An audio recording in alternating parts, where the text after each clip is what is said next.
ربي أعوذ بك من همزات الشياطين أعوذ بك ربي أن يحضرون رب اشرح لي صدري ويسر لي أمري واحلل عقدة من لساني يفقه قولي আমরা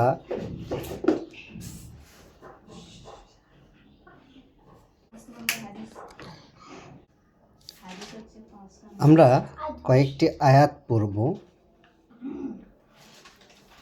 ওয়াতলু আলাইহিম নাবা আল্লাযী, সূরা আরাফের 175 নম্বর আয়াত। ওয়াতলু আর আবৃত্তি করো, আলাইহিম তাদের কাছে, নাবা আল্লাযী সংবাদ সেই ব্যক্তির বা তার বা ওই ব্যক্তির, আতাইনাহু আমরাই দিয়েছিলাম তাকে, আয়াতিনা আয়াতিনা আমাদের বাণী ও বার্তাসমূহ। আল্লাহ বলছেন রসুলকে যে আবৃত্তি করো তাদের কাছে, তার অডিয়েন্স যারা আছে তাদের কাছে, যে ওয়াতলু আর আবৃত্তি করো, আলাইহিম তাদের কাছে, নাবা আল্লাযী সংবাদ ওই ব্যক্তির, আতাইনাহু যাকে আমরাই দিয়েছিলাম, অর্থাৎ আল্লাহ কর্তৃপক্ষ দিয়েছিলেন, আয়াতিনা আমাদের বাণী ও বার্তাসমূহ।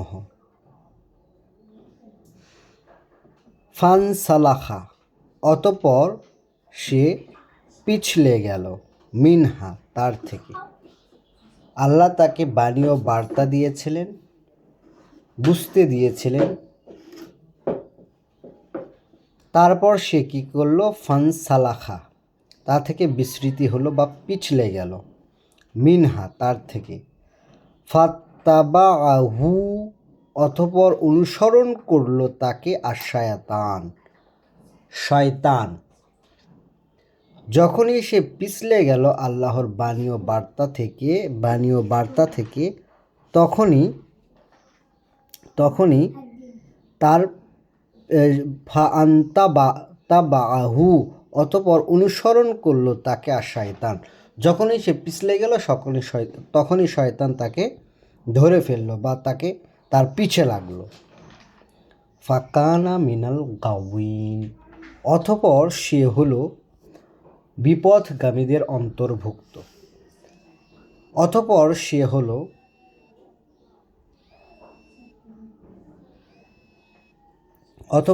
হলো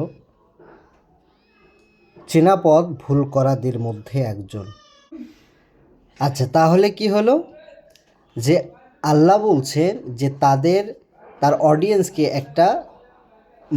অডিয়েন্সকে একটা সংবাদ দিতে বলছে, যে তাদেরকে আবৃত্তি করে শোনাও যে একটা সংবাদ ওই ব্যক্তির যাকে আমরাই দিয়েছিলাম আমাদের বাণী ও বার্তাসমূহ। ফানসালাখা মিনহা অতঃপর সে পিছলে গেল তার থেকে, ফাত্তাবাআহু অতঃপর তাকে অনুসরণ করলো আশ-শায়তান তাকে শয়তান অনুসরণ করলো।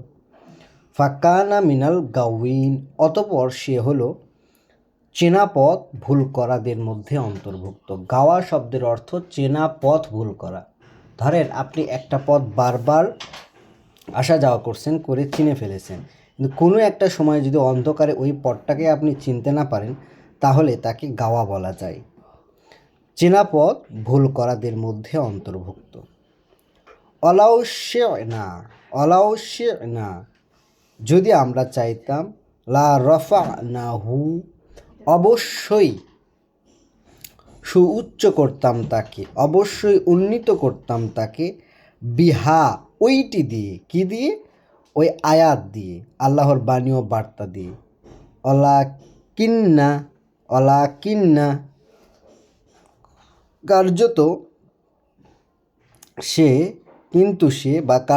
সে আখলাদা ইলাল আরদ অমরতা চাইল পৃথিবীতে। অত্তাবা হাওয়াহু, আর সে অনুসরণ করলো তার প্রবৃত্তিকে। হাওয়া মানে প্রবৃত্তি, মানে তার মন যেইটা চাচ্ছে সেইটারই অনুসরণ করা শুরু করেছে। তাইলে কি হলো, তার দুইটা হচ্ছে দোষ। এক হচ্ছে সে বিখ্যাত হইতে চাইল, সে অমর হইতে চাইল পৃথিবীতে, অত্তাবা হাওয়াহু, আর সে কি অনুসরণ করলো, সে অনুসরণ করলো তার প্রবৃত্তি। ফা মাসালুহু, অতপর তার সেই দৃষ্টান্ত, কা মাসালিল কাল্ব, দৃষ্টান্ত যেমন একটি কুকুর, ইন তাহমিল আলাইহি ইয়ালহাস, যদি ভার দেওয়া হয় তার ওপরে তাহলে সে জিহ্বা লটকায়, আও আও তাত রুকুহু, আর যদি তা থেকে তাকে মুক্তিও দেওয়া হয়, ইয়ালহাস, তবুও সে জিহ্বা লটকাতে থাকে। মানে তার উদাহরণ আল্লাহ দিচ্ছেন তার সৃষ্টি করা একটা প্রাণীর সাথে, যে ভার চাপালেও জিহ্বা লটকায়, না চাপালেও জিহ্বা লটকায়, তার সাথে তিনি তুলনা করছেন। কেন এই তুলনাটা করলেন আল্লাহ? সেই ব্যক্তি যাকে আল্লাহ কিতাব দিয়েছিলেন তিনি সেটাকে এতটাই ভার মনে করেছিলেন যে সেইটা তার জিহ্বা বের করে ফেলেছিল, কিন্তু আল্লাহ যখন তাকে মুক্তি দিলেন তার থেকে, তবুও তার জিহ্বাটা বের হয়েই ছিল। অর্থাৎ সে এবার পৃথিবীর ভার নিয়ে তার জীবনযাপন শুরু করলো। যালিকা মাসালুল কওম, ওইটি দৃষ্টান্ত সেই জাতির, আল্লাযীনা কাযযাবু বিআয়াতিনা, যারা প্রত্যাখ্যান করে, যারা অগ্রাহ্য করে, যেই জাতি অগ্রাহ্য করে বা যে সম্প্রদায় অগ্রাহ্য করে আমাদের বাণী ও বার্তাসমূহ। তাহলে যারা আল্লাহর বাণী ও বার্তা অগ্রাহ্য করে তাদের উদাহরণটা আল্লাহ কার সাথে দিলেন? সেই কুকুর যে ভার চাপালেও জিহ্বা লটকায় আর ভার ছেড়ে দিলেও জিহ্বা লটকায়। ফাআকসিসুল কসাসা, আর এইটি বিবৃত বৃত্তান্ত, লাআল্লাহুম ইয়াতাফাক্কারুন, যারা ঘুরে ফিরে চিন্তা ভাবনা করে তাদের জন্য। তো এই যে